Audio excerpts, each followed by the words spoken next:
दुखवा मैं कासे कहूँ मोरी सजनी। इसके रचयिता चतुरसेन शास्त्री जी हैं। गर्मी के दिन थे। बादशाह ने उसी फागुन में सलीमा से नई शादी की थी। सलातन के सब झंझटों से दूर रहकर नई दुल्हनिया के साथ प्रेम और आनंद की कलोले करने वह सलीमा को लेकर कश्मीर के दौलत खाने में चले आए थे। रात दूध में नहा रही थी। दूर के पहाड़ों की चोटियां बर्फ से सफ़ेद होकर चांदनी में बहार दिखा रही थी। आराम बाग के महलों के नीचे पहाड़ी नदी बल खाकर बह रही थी। मोती महल के एक कमरे में समदान जल रहा था और उसकी खुली खिड़की के पास बैठी सलीमा रात का सौंदर्य निहार रही थी। खुले हुए बाल उसकी फिरोजी रंगों की ओढ़नी पर खेल रहे थे। चिकन के काम से सजी और मोतियों से गुथी हुई उस फिरोजी रंग की ओढ़नी पर कसी हुई कमखाव की कुर्ती और पन्नों की कमरपेटी पर अंगूर के बराबर बड़े बड़े मोतियों की माला झूम रही थी। सलीमा का रंग भी मोती के समान था। उसकी देह की गठन निराली थी। संगमरमर के समान पैरों में जरी के काम के जूते पड़े थे, जिन पर दो हीरे धधक चमक रहे थे। कमरे में एक कीमती ईरानी कालीन फर्श पर बिछा था, जो पैर लगते ही हाथ भर धंस जाता था। सुगंधित मसालों से बने हुए समाधान जल रहे थे। कमरे में 4 पूरे कद के आईने लगे थे। संगमरमर के आधारों पर सोने चांदी के फूलदानों में ताजे फूल के गुलदस्ते रखे थे। दीवारों और दरवाजों पर चतुराई से गुथी हुई नाग केसर और चंपे की मालाएं झूल रही थी, जिनकी सुगंध से कमरा महक रहा था। कमरे में अनगिनत बहुमूल्य कारीगरों की देश विदेश की वस्तुएं करीनों से सजी हुई थी। बादशाह 2 दिन से शिकार को गए थे। आज इतनी रात हो गई, अभी तक नहीं आए। सलीमा चांदनी में दूर तक आंखें बिछाए सवारों को गर्द देखती रही। आखिर उसने से न रहा गया। वह खिड़की से उठकर अनमनी सी होकर मसंद पर आ बैठी। उम्र और चिंता की गर्मी जब उससे सहन न हुई, तब उसने अपने चिकन की ओढ़नी भी उतार फेंकी और आप ही आप झुलाकर बोली, कुछ भी अच्छा नहीं लगता, अब क्या करूं। इसके बाद उसने पास रखी बीन उठा ली, 2-4 उंगली चलाई, मगर स्वर ना मिला। उसने भुनभुना कर कहा, मर्दों की तरह यह भी मेरे बस में नहीं है। सलीमा ने उकता कर उसे रख दी, दस्तक दी। एक वादी दस्तक बस्ता हाजिर हुई। वादी अत्यंत सुंदरी और कमसीन थी। उसके सौंदर्य में गहरे विषाद की रेखा और नेत्रों में नैराश्य स्याही थी। उसे पास बैठने का हुक्म देकर सलीमा ने कहा, ताकि तुझे बीन अच्छी लगती है या बांसुरी? वादी ने नम्रता से कहा, हुजूर, जिसमें खुशी हो। सलीमा ने कहा, पर तू किसमें खुश है? वादी ने कंपित स्वर में कहा, सरकार, वादियों की खुशी ही क्या। क्षण भर सलीमा ने वादी के मुंह की तरफ देखा। वैसा ही विषाद, निराशा और व्याकुलता का मिश्रण हो रहा था। सलीमा ने कहा, मैं क्या तुझे वादी की नज़र से देखती हूँ? नहीं, हजरत की तो लौड़ी में खास मेहरबानी है। तब तू इतनी उदास, झिझकी हुई और एकांत में क्यों रहती है? जब से तू नौकर हुई है, ऐसा ही देखती हूँ। अपनी तकलीफ मुझे तो कह प्यारी साकी। इतना कर कर सलीमा ने उसके पास घिसक कर उसका हाथ पकड़ लिया। वादी कांप गई, पर बोली नहीं। सलीमा ने कहा, कसमिया, तू अपना दर्द मुझसे कह, तू इतनी उदास क्यों रहती है? वादी ने कंपित स्वर में कहा, हुजूर, क्यों इतनी उदास रहती है? सलीमा ने कहा, इधर जहपना कुछ कम आने लगे हैं, इससे तबीयत जरा उदास रहती है। वादी, सरकार, प्यारी चीज़ न मिलने से इंसान को उदासी आ ही जाती है। अमीर और गरीब, सभी का दिल तो दिल ही है। सलीमा हंसी। उसने कहा, समझी, अब तू किसी को चाहती है? मुझे उसका नाम बता, उसके साथ तेरी शादी करा दूंगी। साकी का सिर घूम गया। एकाएक उसने बेगम की आंखों से आंख मिलाकर कहा, मैं आपको चाहती हूँ। सलीमा हंसते हंसते लौट गई।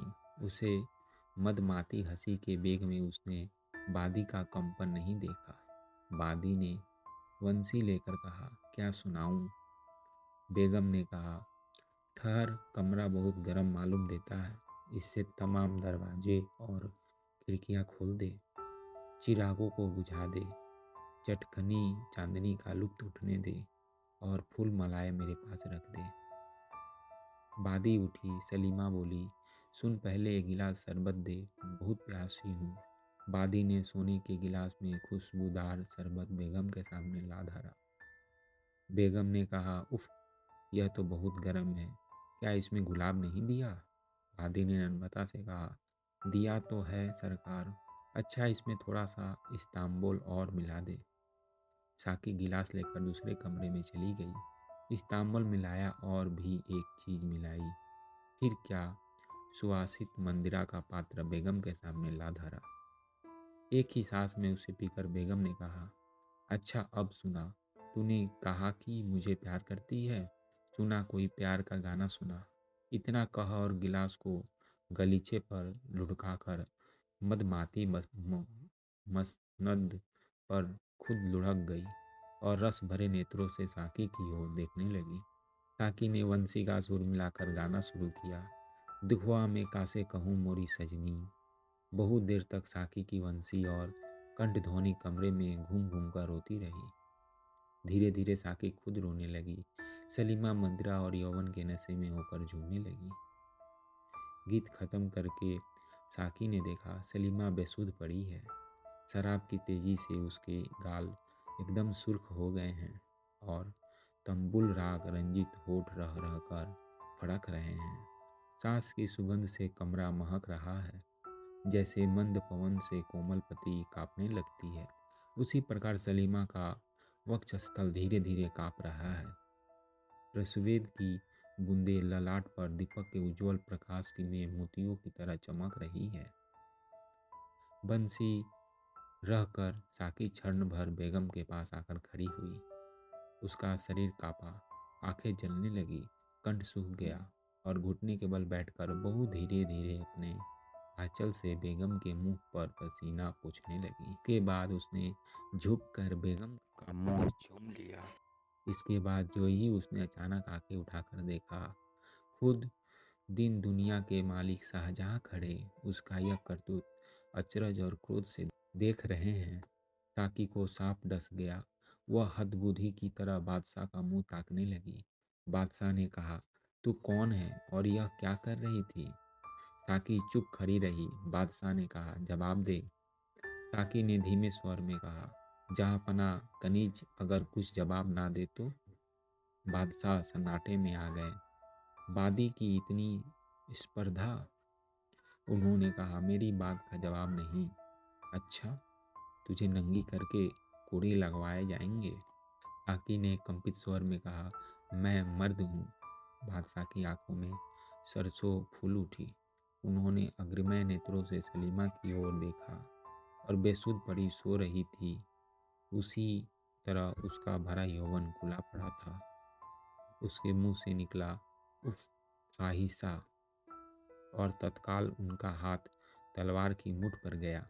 फिर नीचे को उन्होंने घूमकर कहा, दोजख के कुत्ते, तेरी यह मजाल। फिर कठोर स्वर से पुकारा, मादुम। क्षण भर में एक भयंकर रूप वाली तातारी औरत बादशाह के सामने अदब से आ खड़ी हुई। बादशाह ने हुक्म दिया, इस मरदूद को तहखाने में डाल दे ताकि बिना खाए पिए मर जाए। मादुम ने अपने तरकस हाथों में युवक का हाथ पकड़ा और ले चली। थोड़ी देर में दोनों लोहे के एक मजबूत दरवाजे के पीछे आ खड़े हुए।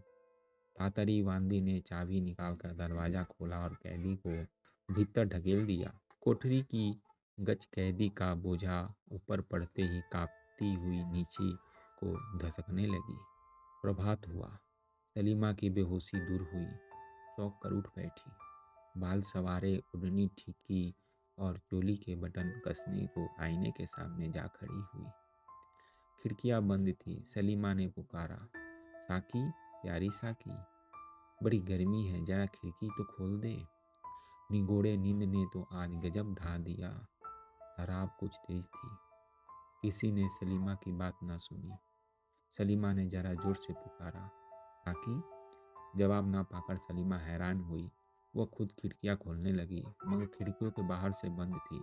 सलीमा ने विस्मय से मन से ही मन कहा, क्या बात है लौड़ियाँ, सब क्या हुई? वह द्वार की तरफ चली, देखा एक तातरी बांदी नंगी तलवार लिए पहरे पर मस्तूद खड़ी है। बेगम को देखते ही उसने सिर झुका लिया। सलीमा ने क्रोध से कहा, तुम लोग यहाँ क्या क्यों हो? बादशाह के हुक्म से। क्या बादशाह आ गए? जी हाँ। मुझे इतना क्यों नहीं कि हुक्म नहीं था। बादशाह कहाँ है? जिंत महल के दौलत खाने पर। सलीमा के मन में अभिमान हुआ। उसने कहा, ठीक है, खूबसूरती की हाट में जिनका कारोबार है, मोहब्बत को क्या समझेंगे। तो अब जिन्नत महल की किस्मत खुली। तातरी स्त्री चुपचाप खड़ी रही। सलीमा फिर बोली, मेरी साखी कहाँ है? कैद में। क्यों? जहाँ पनाह का हुक्म था। उसका कसूर क्या था? मैं अर्ज नहीं कर सकती। कैद खाना की चाबी मुझे दे, मैं अभी उसे छुड़ाती हूँ। आपको अपने कमरे से बाहर जाने का हुक्म नहीं है। तब क्या मैं भी कैद हूँ? जी हाँ। सलीमा की आंखों में आंसू भर आए। वह लौटकर मसंद पर पड़ गई और फुट फुट कर रोने लगी। कुछ ठहर कर उसने एक खत लिखा, हुजूर, मेरा कसूर माफ़ फरमाएं। दिन भर की थकी होने से ऐसी बेसुध सो गई कि हुजूर के इस्तकाबल में हाजिर ना रह सकी, और मेरी उस प्यारी लौड़ी को भी जब खक्सी की जाए। उसने हुजूर के दौलत खाने में लौट आने की इतला मुझे वाजिबी तौर पर न देकर बेशक भारी कसूर किया है, मगर वह नहीं कमसिन गरीब और दुखिया है। कनीज सलीमा। चिट्ठी बादशाह के पास भेज दी गई। बादशाह की तबीयत बहुत नासाज थी। तमाम हिंदुस्तान के बादशाह की औरत फाहिशा निकले। बादशाह अपनी आंखों से पर पुरुष को उसका मुंह चूमते देख चुके थे। वह गुस्से से तलमला रहे थे और गम गलत करने का अंधाधुंध शराब पी रहे थे। जिन्नत महल मौके देखकर सौतिया डाह का बुखार निकाल रही थी। तातरी बांदी को देखकर बादशाह ने अगबबुला होकर कहा, क्या लाई हो? बांदी ने दस्तबस्ता अर्ज की, खुदाबंद, सलीमा बीबी की अर्जी है। बादशाह ने गुस्से से होठ चबाकर कहा, उससे कह दे कि मर जाए। इसके बाद खत में एक ठोकर मारकर उन्होंने उधर से मुंह फेर लिया। बादी लौटी आई। बादशाह का जवाब सुनकर सलीमा धरती पर बैठ गई। उसने बांदी को बाहर जाने का हुक्म दिया और दरवाज़ा बंद करके फुट फुट कर रोई। घंटों बीत गए। दिन छिपने लगे। सलीमा ने कहा, हाय, बादशाहों की बेगम होना भी बदनसीबी है। इंतजारी करते करते आंखें फूट जाएं, बिन्नतें करते करते जबान घिस जाए, कदब करते करते जिस्म के टुकड़े टुकड़े हो जाएं, फिर भी इतनी सी बात पर कि मैं जरा सो गई, उनके आने पर जाग ना सकी। इतनी सजा, इतनी बेइज्जती। तब मैं बेगम क्या हुई? जिन्नत और बादियाँ सुनेंगी तो क्या कहेंगी? इस बेइज्जती के बाद मुँह दिखाने लायक कहाँ रही? अब तो मरना ही ठीक है। अफसोस में किस गरीब की औरत क्यों ना हुई। धीरे धीरे स्त्रीत्व का तेज उसकी आत्मा में उदय हुआ। गर्व और दृढ़ प्रतिज्ञा के चिन्ह उसके नेत्रों में छा गए। वह सापनी की तरह चपेट खाकर उठ खड़ी हुई। उसने एक और खत लिखा, दुनिया के मालिक, अपनी बीबी और कनीज होने की वजह से आपके हुक्म को मानकर मरती हूँ। इतनी बेइज्जती पाकर एक मलिका का मरना ही मुनासिब है, मगर इतने बड़े बादशाह को, औरत को इस तरह नचीज तो ना समझना चाहिए कि अदाम की बेवकूफ़ी का इतनी बड़ी सज़ा दी जाए। मेरा कसूर तो इतना ही था कि मैं बेखबर सो गई थी। खैर, फिर एक बार हुजूर को देखने की ख्वाहिश लेकर मरती हूँ। मैं उस पाक परवदिगार के पास जाकर अर्ज करूँगी कि वो मेरे शौहर को सलामत रखे। सलीमा। खत को इत्र से सुशोभित करके ताजे फूलों के एक गुलदस्ते में इस तरह रख दिया जिससे किसी की उस पर नजर ना पड़े। उसके बाद उसने जवाहर की पेटी से एक बहुमूल्य अंगूठी निकाली और कुछ देर तक आंख गड़ा गड़ा कर उसे देखती रही, फिर उसे चाट गई। बादशाह शाम की हवाखोरी को नजर बाग में टहल रहे थे। 2-3 खोजे घबराए हुए आए और चिट्ठी पेश करके अर्जी की, हुजूर गजब हो गया, सलीमा बीबी ने जहर खा लिया और वह मर रही हैं। क्षण भर में बादशाह ने खत पढ़ लिया, झपटे हुए महल में पहुंचे। प्यारी दुल्हन सलीमा जमीन पर पड़ी है, आंखें ललाट पर चढ़ गई हैं, रंग कोयले के समान हो गया है। बादशाह से रहा न गया। उन्होंने घबरा कर कहा, हकीम हकीम को बुलाओ। कई आदमी दौड़े। बादशाह का शब्द सुनकर सलीमा ने उनकी तरफ देखा और धीमे स्वर में कहा, जहे किस्मत। बादशाह ने नजदीक बैठकर कहा, सलीमा बादशाह को बेगम होकर तुम ये लाजिम था। सलीमा ने कष्ट से कहा, हुजूर मेरे कसूर मामूली था। बादशाह ने कड़े स्वर में कहा, बदनसीब शाही जनान खाने में मर्द को भेष बदल कर रखना मामूली कसूर समझती है। कानों पर यकीन कभी ना करता, मगर आंखों देखी को झूठ मान लो। जैसे हजारों बिच्छुओं के एक साथ डंक मारने से आदमी तड़पता है, उसी तरह तड़प कर सलीमा ने कहा, क्या? बादशाह डर कर पीछे हट गए। उन्होंने कहा, सच कहो, इस वक्त तुम खुदा की राह पर हो। यह जवान कौन था? सलीमा ने अचकचा कर पूछा, कौन जवान? बादशाह ने गुस्से से कहा, जिसे तुमने साकी बनाकर अपने पास रखा था। सलीमा ने घबरा कर कहा, हे, क्या वह मर्द है? बादशाह, तो क्या तुम सचमुच यह बात नहीं जानती? सलीमा के मुंह से निकला, या खुदा। फिर उसके नेत्रों से आंसू बहने लगे। वह सब मामला समझ गई। कुछ देर बाद बोली, खाविंद, तब तो कुछ शिकायत ही नहीं। इस कसूर की तो यही सजा मुनासिब थी। मेरी बदनगुमानी माफ़ फरमाई जाए। मैं अल्लाह के नाम पर बड़ी कहती हूँ, मुझे इस बात का कुछ भी पता नहीं था। बादशाह का गला भर आया। उन्होंने कहा, तो प्यारी सलीमा, तुम बेकसूर ही चली? बादशाह रोने लगे। सलीमा ने उसका हाथ पकड़कर अपनी छाती पर रखकर कहा, मालिक मेरे, जिसकी उम्मीद न थी, मरते वक्त वह मज़ा मिल गया। कहा सुना माफ़ हो, एक अर्ज लौड़ी की मंजूर हो। बादशाह ने कहा, जल्दी कहो सलीमा। सलीमा ने साहस से कहा, उस जवान को माफ़ कर देना। उसके बाद सलीमा की आंखें से आंसू बह चले और थोड़ी ही देर में ठंडी हो गई। बादशाह ने घुटने के बल बैठकर उसका ललाट चूमा और फिर बालक की तरह रोने लगे। गजब के अंधेरे और सर्दी में युवक भूखा प्यासा पड़ा था।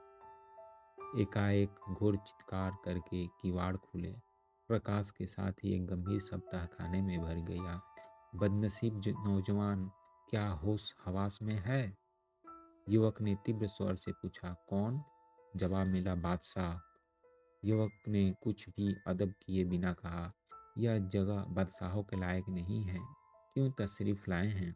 तुम्हारी कैफियत नहीं सुनी थी, उसे सुनने आया हूँ। कुछ देर चुप रहकर युवक ने कहा, सिर्फ सलीमा को झूठी बदनामी से बचाने के लिए कैफियत देता हूँ। सुनिए, सलीमा जब बच्ची थी, मैं उसके बाप का नौकर था। तभी से मैं उसे प्यार करता था।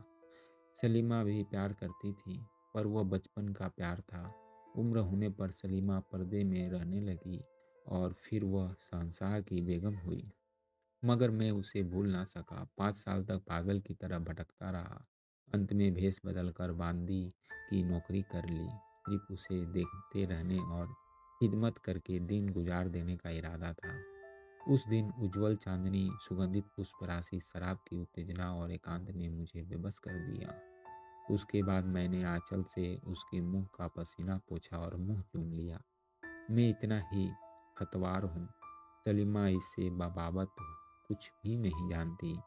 बादशाह कुछ देर चुपचाप खड़े रहे। उसके बाद वह दरवाजे बंद किए बिना ही धीरे धीरे चले गए।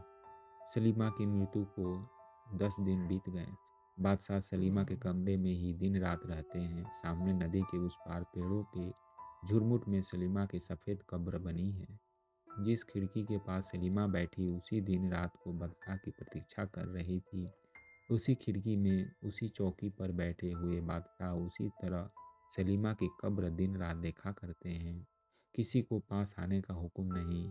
जब आधी रात हो जाती तो उसे गंभीर रात्रि के सन्नाटे में एक मर्मवेदनी गीत ध्वनि उठ खड़ी होती।